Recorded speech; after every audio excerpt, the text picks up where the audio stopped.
So hello everyone and welcome back to our own channel Gyani academy. मैं हूं नमन अग्रवाल, आप सभी का फेवरेट फैकल्टी, और स्वागत करता हूं आप सभी का एक और नए लेक्चर में, जहां आज हम देखने वाले हैं टाइप्स ऑफ कॉन्ट्रैक्ट का टॉपिक, जो कि हमारा इंडियन कॉन्ट्रैक्ट एक्ट सीरीज का पार्ट नंबर 3 होने वाला है। तो विद दिस बिना किसी तरीके शुरू करते हैं अपना काम। जय श्री राम।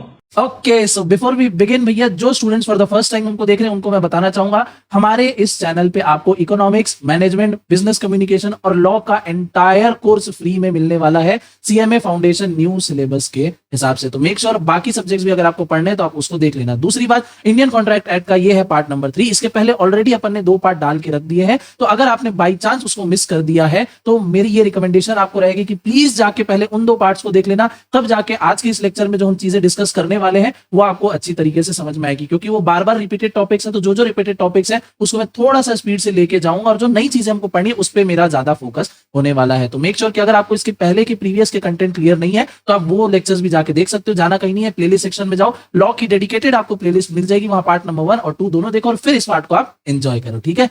तो हैविंग सेड दैट, स्टार्ट करते हैं अपन अपना टॉपिक टाइप्स ऑफ कॉन्ट्रैक्ट। यानी आज अपन देखने वाले हैं कि इंडियन कॉन्ट्रैक्ट एक्ट में कितने टाइप्स के कॉन्ट्रैक्ट होते हैं जो हमारे सिलेबस में दिए गए, ठीक है। जितना हमारे सिलेबस में दिए गए उससे 2-3 और जो एक्स्ट्रा टाइप के कॉन्ट्रैक्ट होते हैं वो आपको आगे जाके देखने को मिलेंगे। आज अपन ऊपर से बेसिक जितने टाइप के कॉन्ट्रैक्ट होते हैं ये सब अपन देखेंगे। इसके अलावा जो कॉन्ट्रैक्ट है, क्वासी कॉन्ट्रैक्ट, कंटीजेंट कॉन्ट्रैक्ट, ये सब आपके नेक्स्ट किसी चैप्टर में हम कवर कर रहे होंगे, ठीक है। तो आते हैं first category, that is contract based on enforceability. तो एनफोर्सिबिलिटी के बेसिस पे कितने टाइप के कॉन्ट्रैक्ट होते हैं पढ़ लेते हैं। पहला, number 1 is valid contract, number 2 is void agreement, number 3 is voidable contract, 4th is void contract, 5th is अनएनफोर्सिएबल contract, and last is illegal contract. तो एनफोर्सिबिलिटी के बेसिस पे हमारे पास टोटल कितने टाइप के कॉन्ट्रैक्ट है? Answer is 6। पहला क्या है? Valid contract. दूसरा है वॉइड एग्रीमेंट। अब हालांकि ये एग्रीमेंट है तो ये इस कैटेगरी में फॉल नहीं होना चाहिए, बट क्योंकि इंस्टीट्यूट की मॉड्यूल में दिया गया था तो मुझे उसको मजबूरन अपने नोट्स में भी डालना पड़ा। तो valid contract, void contract, voidable contract, unenforceable contract और इलीगल कॉन्ट्रैक्ट। तो 5 टाइप के कॉन्ट्रैक्ट होते हैं और एक एग्रीमेंट भी यहाँ पे हमको दिया हुआ है। क्लियर बात एकदम? हाँ जी सर। अब जिन्होंने पार्ट 1 और 2 देखा है उनको अच्छी तरीके से पता है कि वैलिड कॉन्ट्रैक्ट क्या होता है, वॉइड एग्रीमेंट क्या होता है, वॉइडेबल कॉन्ट्रैक्ट क्या होता है और वॉइड कॉन्ट्रैक्ट क्या होता है। और उनको थोड़ा बहुत कहीं ना कहीं इलीगल कॉन्ट्रैक्ट के बारे में भी हल्का बहुत आइडिया है। अब जिन्होंने नहीं देखा है उनके लिए थोड़ा सा डिटेल में, बहुत हल्का सा, ठीक है, जाके मैं इसको फिर से एक्सप्लेन कर देता हूं, ताकि बाई चांस छूट गया है तो वो कवर हो जाएगा। अगर आपको रिवाइज करना है तो वो भी आपका काम कर देगा। सबसे पहले आते हैं अपन वैलिड कॉन्ट्रैक्ट पे। तो वैलिड कॉन्ट्रैक्ट एक ऐसा एग्रीमेंट होता है जो कि क्या है? वैलिड है, एनफोर्सिएबल बाय लॉ है, यानी उसके पास लॉ की ताकत है। कॉन्ट्रैक्ट मतलब हमने फर्स्ट पार्ट में पढ़ा था कि कॉन्ट्रैक्ट मतलब क्या? कॉन्ट्रैक्ट मतलब होता है ऑफर प्लस एक्सेप्टेंस। इस ऑफर प्लस एक्सेप्टेंस को बोला जाता है एग्रीमेंट। इस एग्रीमेंट में जब एनफोर्सिबिलिटी बाय लॉ यानी लॉ की ताकत जुड़ जाती है, मतलब अगर कोई भी एग्रीमेंट के किसी भी क्लॉज का वायलेशन होता है तो आप जाके उसको कोर्ट में चैलेंज कर सकते हो। That is what your law की पावर मीन्स, यानी आप उसको कोर्ट में ले जा सकते हो। तो कोई भी ऐसा एग्रीमेंट जिसके टूटने पे या उसकी कोई भी कंडीशन फुलफिल ना होने पे, या अगर आप सेटिस्फाई नहीं हो तो आप उसको कोर्ट में ले जा सकते हो, वो है एनफोर्सिबिलिटी बाय लॉ। और ऐसे कोई भी एग्रीमेंट जो लॉ के द्वारा एनफोर्सिएबल है उसको बोला जाता है वैलिड कॉन्ट्रैक्ट।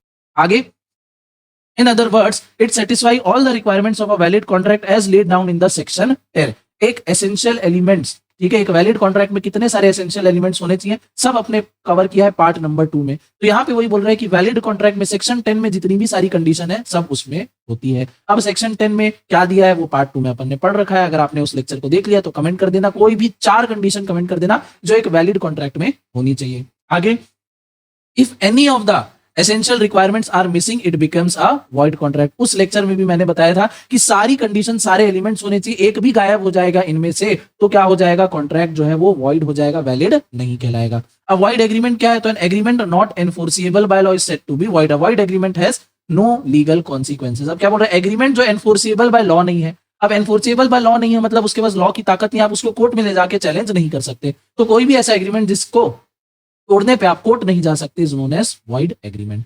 नेक्स्ट इज आपका वॉइडेबल कॉन्ट्रैक्ट। अब वॉइडेबल कॉन्ट्रैक्ट क्या है? तो ये भी अपन ने पार्ट नंबर 1 में अच्छी तरीके से पढ़ा था। ये एक ऐसा एग्रीमेंट होता है जिसमें कोर्ट में जाने की पावर सिर्फ एक पार्टी के पास होती है या अदर पार्टीज के पास होती है। इसका उल्टा मैं बोल दूं कि जितनी भी पार्टीज हैं एक कॉन्ट्रैक्ट में, उसमें किसी एक के पास वो राइट नहीं होगा कि वो उसको कोर्ट में चैलेंज कर सके। इस कॉन्ट्रैक्ट को बोला जाता है वॉइडेबल कॉन्ट्रैक्ट। मतलब एक ऐसा कॉन्ट्रैक्ट है जो एनफोर्सेबल बाय लॉ तो है, but on the option of one या other parties and not at the option of other. ठीक है, क्लियर बात है। इसी को क्या बोला जाता है? Voidable contract. जैसे ए और बी ने कोई कॉन्ट्रैक्ट किया, बी ने धोखा कर दिया, तो अब बताओ कोर्ट में कौन जाएगा? कोर्ट में जाएगा ए। क्या बी कोर्ट में जा सकता है और वो क्या खुद बोलेगा कि मैंने धोखा दिया था तो ए मुझे पेमेंट नहीं कर रहा है? ऐसा होगा क्या? नहीं। तो इस टाइप के कॉन्ट्रैक्ट को बोला जाता है वॉइडेबल कॉन्ट्रैक्ट, जहां सिर्फ एक पार्टी के पास ही राइट है कि वो कोर्ट में जा सकती है, दूसरे के पास नहीं है।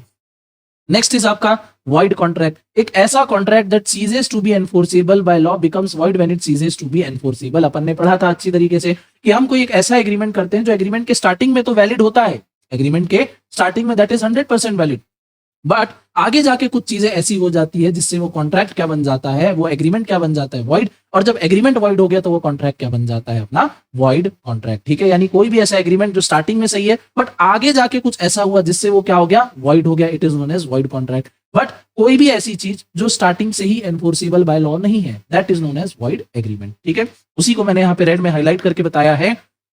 void agreement is void ab initio। void ab initio क्या एक लैटिन मैक्सिम है जिसका मतलब है कि वो शुरू से ही गलत है, शुरुआत से ही गड़बड़ है। तो void एग्रीमेंट क्या है? void ab initio है, मतलब स्टार्टिंग फेज से ही, इनिशियल फेज से ही वो क्या है? गलत है। But void contract is a valid contract at the beginning but subsequently becomes void when it ceases to be enforceable। आगे जाके कुछ ऐसा हो जाता है जिससे वो ceases to be enforceable बन जाता है, and such contracts are known as void contracts। ठीक है, अब अपन आगे बढ़ते हैं एनफोर्सिएबल अनएनफोर्सिएबल कॉन्ट्रैक्ट्स की तरफ, पॉइंट नंबर 5। अब अनएनफोर्सिएबल कॉन्ट्रैक्ट क्या है भैया? तो these are the contract which can not be enforce in the court of law. Sir ऐसे वाले को तो हम void बोल रहे थे अभी तक। अरे पढ़ो तो आगे क्या लिखा है। ऐसे contract which can not be enforce in the court of law because of some technical defects that is absence in writing या बार्ड बाय लिमिटेशंस एक्सेप्ट। क्या बोल रहे हैं यहाँ पे कि ऐसे कोई भी एग्रीमेंट जो किसी टेक्निकल चीज के कारण, जो सिर्फ और सिर्फ किसी एक पॉइंट के कारण अनएनफोर्सिएबल बन जा रहा है, कोर्ट में हम उसको ले जा नहीं सकते, बट हाँ अगर वो पॉइंट, वो डिफेक्ट उससे हट जाता है तो हम उसको क्या कर सकते हैं? कोर्ट में ले जा सकते हैं, कोर्ट में चैलेंज कर सकते हैं। This is our अनएनफोर्सिएबल contract. अनएनफोर्सिएबल contract क्या, फिर से बता दे रहा हूं, ये एक पूरा वैलिड कॉन्ट्रैक्ट है, ठीक है, बट कुछ एक हाथ पॉइंट इसमें मिस हो जाता है, गड़बड़ हो जाता है, जिसके कारण हम इसको कोर्ट में नहीं ले जा सकते। बट अगर वो पॉइंट को हम उससे हटा दें, पॉइंट को हम उससे सेपरेट कर दें, तो वो क्या हो जाएगा? एक वैलिड कॉन्ट्रैक्ट बन जाएगा और उसको हम कोर्ट में चैलेंज कर पाएंगे, क्योंकि तब एनफोर्सिबिलिटी बाय लॉ हमारे पास आ जाएगी। क्लियर बात एकदम? हाँ जी sir. These contract become fully enforceable if the technical defects are remove. जैसा कि मैंने आपको बताया, फॉर एग्जाम्पल इसका A bought goods from B in 2017। A ने बी से कुछ सामान लिया 2017 में, but no payment was made till 2022। अब 2022 तक कोई पेमेंट नहीं हुआ। आगे बोल रहा है B can not sue A for the payment in 2022 at it has crossed 3 years and barred by limitation act. क्या बोल रहा है? अब 2022 में, 2023 में, 2024 में और आने वाले समय में जो ए है वो कभी भी, सॉरी जो बी है वो कभी भी ए को सू नहीं कर सकता है पेमेंट के लिए। क्यों? क्योंकि 3 साल गुजर चुके हैं। सर 3 साल गुजर गए, इसका क्या मतलब है? हमारे पास इंडिया में एक है लिमिटेशन एक्ट, ठीक है, बहुत ही शॉर्ट में आपको बता रहे हैं, एक लिमिटेशन एक्ट है, उसमें ये बात लिखी गई है अगर आप किसी से कोई लोन लेते हो, कोई आपका पेमेंट वगैरह बाकी है और अगला आपको 3 साल के अंदर अंदर नहीं दे रहा है, ठीक है, अगर कोई कंडीशन नहीं है, ठीक है, और 3 साल तक अगर आपको कोई भी पेमेंट नहीं करे, 3 साल गुजर गए और 3 साल तक आपने उसके ऊपर कोई एक्शन नहीं लिया, तो 3 साल के बाद ये माना जाएगा कि अब आप उसके ऊपर कोई एक्शन नहीं ले सकते, आपके पास से वो पावर जो है वो चले जाती है, वो डेट जो है वो टाइम बार्ड हो चुका है, यानी अब आप उसको रिकवर नहीं कर सकते। तो हमारे एग्जाम्पल में ए को पेमेंट करनी थी 2017 में, बी कुछ नहीं बोला 2017 में, फिर 2018 आया, बी उसको एनफोर्स कर सकता था, बी उसको रिक्वेस्ट कर सकता था, बोल सकता था कि भाई पेमेंट कर दो। अगर वो नहीं करता, बी 2018 में चले जाता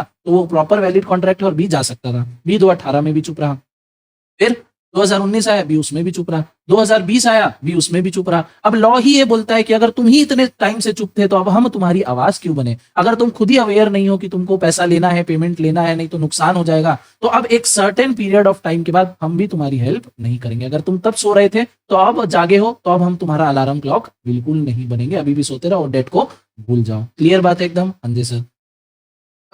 good debt becomes unenforceable after the period of 3 years as barred by limitation act. तो ये क्या लिमिटेशन एक्ट की क्या है यहाँ पे? अगर कोर्ट बोल दे कि भैया अब ए को पेमेंट करनी पड़ेगी, तो यहाँ पे क्या हो जाएगा? जो हमारा लिमिटेशन एक्ट है वो टूट जाएगा, और ऐसा हम नहीं कर सकते। एक लॉ को बचाने के लिए हम दूसरा लॉ नहीं तोड़ सकते। क्लियर बात एकदम? जी सर। आते हैं next last, illegal contract. Enforceability के केस में हमारा लास्ट टाइप का contract that is illegal contract. अब इलीगल हम सभी को पता है कि भैया ये वॉइड ही होगा। All illegal agreements are void agreements but all void agreements are not illegal. क्या बोल रहा है? इलीगल एक एग्रीमेंट ऐसा एग्रीमेंट होता है जिसमें कोई भी लीगल इफेक्ट स्टार्टिंग से ही नहीं होता है। मतलब किसी को मर्डर करने का कॉन्ट्रैक्ट करना, क्या मर्डर करना लीगल है? आंसर इज नो, लीगल नहीं है। अब अगर सामने वाला मर्डर नहीं करता है तो अगली पार्टी उसके ऊपर केस नहीं कर सकती, या सामने वाली पार्टी ने मर्डर कर दिया, वो पैसे की डिमांड कर रहा है और सामने वाला पैसा नहीं दे रहा है, तो वो नहीं जा सकता कोर्ट में कि मैंने तो काम कर दिया, अभी हमारा पेमेंट नहीं कर रहा है। ठीक है। Example, contract that is immoral और अपोज टू पब्लिक पॉलिसी, कहीं पे दंगे करने का कॉन्ट्रैक्ट कर दिया, गलत है, नहीं कर सकते, इलीगल इन नेचर है।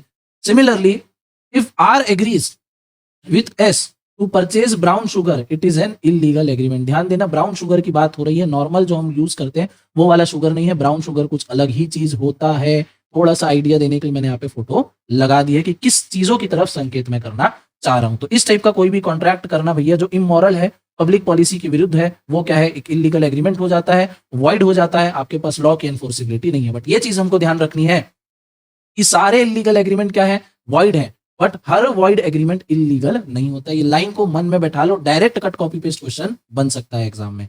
आते हैं अपन आगे, और आगे ये रहा contract based on method of formation. Of formation के टाइप से दो कॉन्ट्रैक्ट बनते हैं, पहला है आपका फॉर्मल कॉन्ट्रैक्ट, दूसरा है आपका सिंपल कॉन्ट्रैक्ट। सिंपल कॉन्ट्रैक्ट क्या, नॉर्मल किसी भी तरीके का contract. All contract other than formal are called simple contract या पे रोल कॉन्ट्रैक्ट। समझ में आ गया? यानी जो कॉन्ट्रैक्ट फॉर्मल नहीं है वो क्या है, सिंपल है। अब फॉर्मल क्या है भैया, तो फॉर्मल है the term is usually found in English laws. Validity of these contracts depends upon their form. They are valid even if they lack consideration. Formal contract में अगर consideration नहीं भी होगा तो भी चलेगा। अब ये किस टाइप का contract है? These contracts are of two types: contract under seal या contract of records. अब contract under seal is in writing and signed by the parties. ऐसा contract जो भैया written में है और seal sign लग रही है parties का। दूसरा Contract of records includes the court judgments and recognizance obligation in such cases arises out of judgment and not under the contract. दूसरा वाला क्या बोल रहा है, कॉन्ट्रैक्ट ऑफ रिकॉर्ड्स। कोर्ट ने कोई जजमेंट दे दिया, ठीक है, कोर्ट ने क्या है, कोई जजमेंट दे दिया कि सामने वाली पार्टी को एक्स को वाई को 50 लाख रुपए देना पड़ेगा। अब कॉन्ट्रैक्ट में अपन ये पढ़ते हैं कि भैया दोनों पार्टीज को कुछ ना कुछ मिलना चाहिए। फर्स्ट वाले पार्ट में अपन ने बोला था कंपनी को सीएमए चाहिए था, सीएमए की सर्विस चाहिए थी, आप रेडी थे देने के लिए। रिटर्न में आपको क्या चाहिए था, 15 लाख रुपए की साल की सैलरी। तो यहाँ पे कंपनी को क्या मिल रहा है, सर्विसेज, आपको क्या मिल रहा है, सैलरी।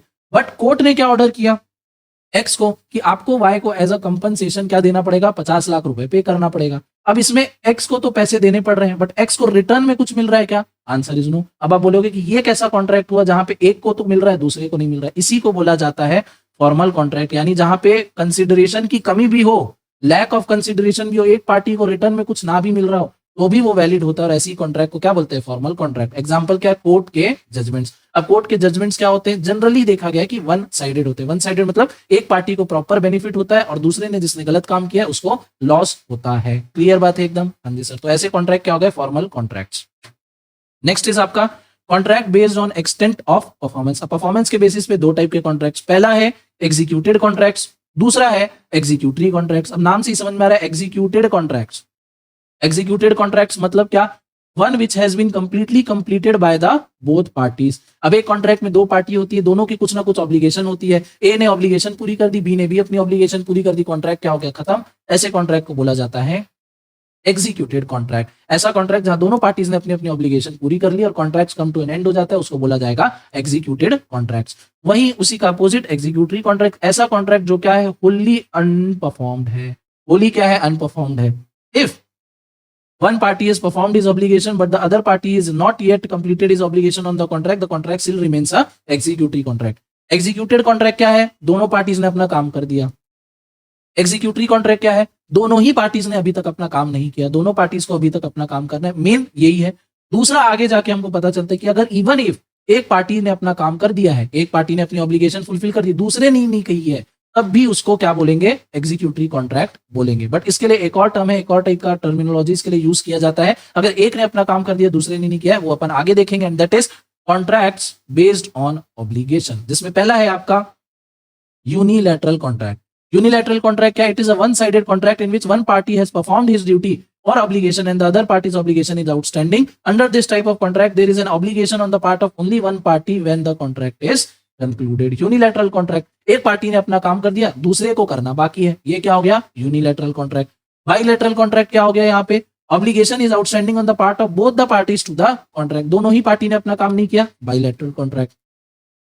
तीसरा काफी अनइंपॉर्टेंट, बहुत ज्यादा ध्यान देने की जरूरत नहीं, that is multilateral contract. It is a type of contract more than 2 parties are involve, 2 से ज्यादा पार्टी इन्वॉल्व होंगी और जनरली हमको एक्सपोर्ट, इंटरनेशनल ट्रेड वगैरह के केसेस में ही देखने को मिलता है। There are very complex contract. अब जाहिर बात है एक्सपोर्ट इंपोर्ट हो रहा है, बहुत ही कॉम्प्लेक्सिटी उसमें होगी, relating to price, quantity, surveillance, quality check, दुनिया भर की चीजें, and generally take international character, एक फॉरेन कैरेक्टर ये ले लेता है। तो मल्टीलैटरल कॉन्ट्रैक्ट, बहुत सारी पार्टीज यहाँ पे इन्वॉल्व है, ठीक है, कॉम्प्लेक्स नेचर का कॉन्ट्रैक्ट है, and it takes international character. खत्म बात।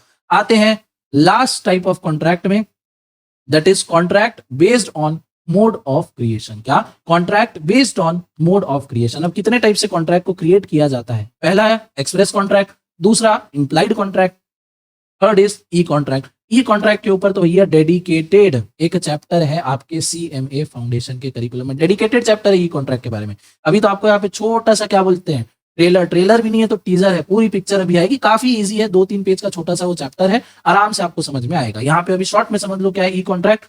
कोई भी ऐसा कॉन्ट्रैक्ट जो क्या हो रहा है, इलेक्ट्रॉनिक मीन्स को यूज करते हुए बनाया जा रहा है। नॉर्मल जब भी हम कॉन्ट्रैक्ट वर्ड समझते हैं हमको क्या समझ में आता है कि पेन पेपर के ऊपर लिखा पड़ी हो रही है, सील साइन लग रहे हैं।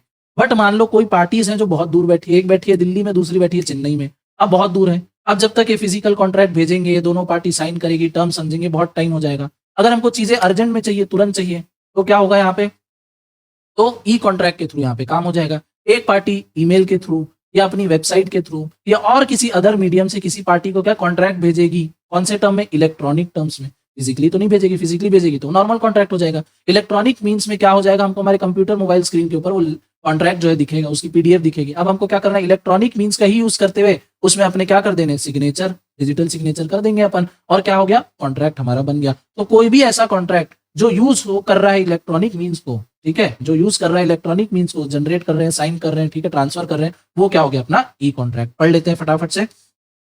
This is a kind of contract formed in the course of e-commerce by interaction of 2 or more person competent to contract using electronic mean such as email. Email से भी अपन क्या कर दिए, पीडीएफ बनाए contract का, भेज दिए भैया, तुम अपना साइन करो, वापस मेल कर दो। This involves interaction of an individual with an electronic agent such as computer program और interaction of at least 2 electronic agent that are program in such a way to generate a contract. क्या बोल रहा है, इसके बीच में एक इलेक्ट्रॉनिक एजेंट, वो आपका कंप्यूटर हो गया, मोबाइल फोन हो गया, टैबलेट हो गया, आईपैड हो गया, कुछ भी चीज हो सकता है। This contract are conceptually similar to the traditional paper contract and requires all essential requirements of a valid contract: consent, capacity of parties, consideration and any legality of object and consideration। क्या बोल रहा है, ई contract ऐसा नहीं है कि भैया pen paper के थ्रू नहीं कर रहे, इलेक्ट्रॉनिकली कर ले रहे, तो उसमें जितने भी essential elements of a valid contract वो नहीं होंगे। आंसर इज नो भैया, उसमें होना ही चाहिए, चाहे वो फ्री कंसेंट हो, कैपेसिटी ऑफ पार्टी हो, सब चीजों पार्टी साउंड माइंड होनी चाहिए, सारी चीजें उसमें प्रेजेंट होनी चाहिए। आगे बढ़ते हैं अपन और देखते हैं एक्सप्रेस कॉन्ट्रैक्ट। अब एक्सप्रेस कॉन्ट्रैक्ट क्या है, according to section 9, insofar as the proposal or acceptance of any promise is made in words, the promise is said to be expressed. Therefore the contracts entered into between the parties by words or by words spoken or written are known as express contracts। क्या बोल रहा है, कोई भी ऐसा contract जिसको बोल के, ठीक है, जिसको बोल के या लिख कर एक्सप्रेस किया गया हो, it is known as express contract. ठीक है, किसी भी कॉन्ट्रैक्ट को जब एक्सप्रेस किया जाता है आइदर बाय वर्ड्स और by written agreement, it is known as express contract. समझ में आ गया बात? जी सर। नेक्स्ट है आपका इंप्लाइड कॉन्ट्रैक्ट, जो इससे थोड़ा सा अलग है बट समझने के लिए बहुत ज्यादा इंपॉर्टेंट है, आपको समझना है। कोई भी ऐसा कॉन्ट्रैक्ट जो बनता है by conduct of parties and not by words are termed as implied contract. क्या मतलब सर, कोई भी ऐसा कॉन्ट्रैक्ट जो बनता है बाय एक्ट या conduct of parties and not by words either spoken या रिटन। ऊपर में अपन देख रहे थे कि अगर हम बोल के कोई एग्रीमेंट कर लेते हैं वो भी वैलिड है, लिखा पढ़ी करके कोई एग्रीमेंट करते हैं वो भी वैलिड है, दोनों ही क्या है, एक एक्सप्रेस कॉन्ट्रैक्ट है। बट इंप्लाइड कॉन्ट्रैक्ट क्या है, या जिसका दूसरा नाम क्या है, इन्फर्ड कॉन्ट्रैक्ट, ये क्या है अपना यहाँ पे, ये एक ऐसे टाइप का कॉन्ट्रैक्ट है जहां ना बिना बोले ना बिना कुछ लिखे भी कॉन्ट्रैक्ट हो जा रहा है। अब ये कॉन्ट्रैक्ट कैसे होगा, इसका एग्जांपल आपको मैं देता हूं। जैसे मान लो आप बढ़िया सीएमए बन गए, अब आप अपनी मस्त 4 व्हीलर से ऑफिस जा रहे हो, ऑफिस जाते जाते रास्ते में आ गए, ट्रैफिक सिग्नल बत्ती थी लाल, आपने आपकी गाड़ी रोकी, वहीं पे एक जन आदमी आया और वो क्या करने लगा, वो आपके कांच के ऊपर, विंडशील्ड के ऊपर उसने क्या है भैया, सर्फ डिटर्जेंट का पाउडर डाला, ठीक है, पानी डाला और उसको आपके गाड़ी के कांच को पोंछने लगा। आप भी देख रहे हो, ठीक है भैया पोंछ रहा है, ठीक है, आपने उसको पोंछते के दौरान बिल्कुल मना नहीं किया, आपको लगा भाई गाड़ी साफ करिए, ठीक है। फिर जब उसने अपना पोछा, आपके पास आया और उसने आपको बोला कि भैया 50 रुपए हो गया। आप बोले कि भैया काहे के 50 रुपए, उसने बोला मैंने आपकी गाड़ी साफ की। अब आप ये नहीं बोल सकते कि मैंने तुमको बोला था कि गाड़ी साफ करें, तुम तो आए बिना पूछे अपना गाड़ी साफ करने लग गए। उस केस में आप ये नहीं बोल सकते कि आपने तो मुझसे परमिशन ही नहीं लिया। अरे जब वो सामने वाला पर्सन अपनी गाड़ी साफ कर रहा था, जब सामने वाला पर्सन आपकी गाड़ी साफ कर रहा था, तब आपने मना भी तो नहीं किया। अगर आपने मना नहीं किया, मतलब ये बात है कि आप उसको एग्री कर रहे थे, वो जो काम कर रहा है आप एग्री कर रहे हो, अब यू आर बाउंड टू पे दैट पर्सन। समझ में आया? यानी यहाँ पे ना सामने वाले ने कुछ बोला, ना आपके बीच में कोई रिटर्न एग्रीमेंट हुआ। सामने वाला अपना काम कर रहा था, आपने भी मना नहीं किया, मतलब आप एक्सेप्ट कर रहे हो। सामने वाले ने ऑफर किया गाड़ी साफ करने का, आपने कुछ नहीं बोला, मतलब एक्सेप्टेंस दे दिया यहाँ पे एक तरीके से। और क्या हो गया, अब आप एक कॉन्ट्रैक्ट के अंदर बंध गए। दूसरा एग्जाम्पल, मान लो आप भैया अभी अभी आर्टिकलशिप में जा रहे हो, ठीक है, आपका इंटरमीडिएट क्लियर हो गया, आप क्या जा रहे हो, आप अपनी सीएमए की ट्रेनिंग के लिए जा रहे हो। तो बट ऑब्वियस सी बात है आपके पास गाड़ी नहीं होगी, ठीक है। अब आप क्या जा रहे हो, बस से ट्रैवल कर रहे हो अपने ऑफिस तक, बस से आप क्या कर रहे हो, अपने ट्रैवल कर रहे हो ऑफिस तक। अब आप स्टॉपेज पे खड़े हो, बस आई, आप बस में चढ़ गए, ठीक है, 2 मिनट हो गया, 5 मिनट हो गए, कंडक्टर ने भी कुछ नहीं बोला। थोड़ी देर बाद कंडक्टर आपके पास आया और उसने बोला कि भैया आपको कहाँ तक जाना है, ये और इतनी इतनी उसकी टिकट लगेगी, 50 रुपए आप मेरे को टिकट का दे दो। क्लियर बात है एकदम। आप ये नहीं बोल सकते कि भैया तूने मेरे से बस में जब मैं चढ़ रहा था आपने मेरे से पूछा क्या कि चढ़ो नहीं चढ़ो, ठीक है, आपने मना नहीं किया, मैं चढ़ गया बस के ऊपर, अब तो मैं फ्री में जाऊंगा। आपको पहले मना करना चाहिए था या पहले बताना चाहिए था कि पैसा लगेगा।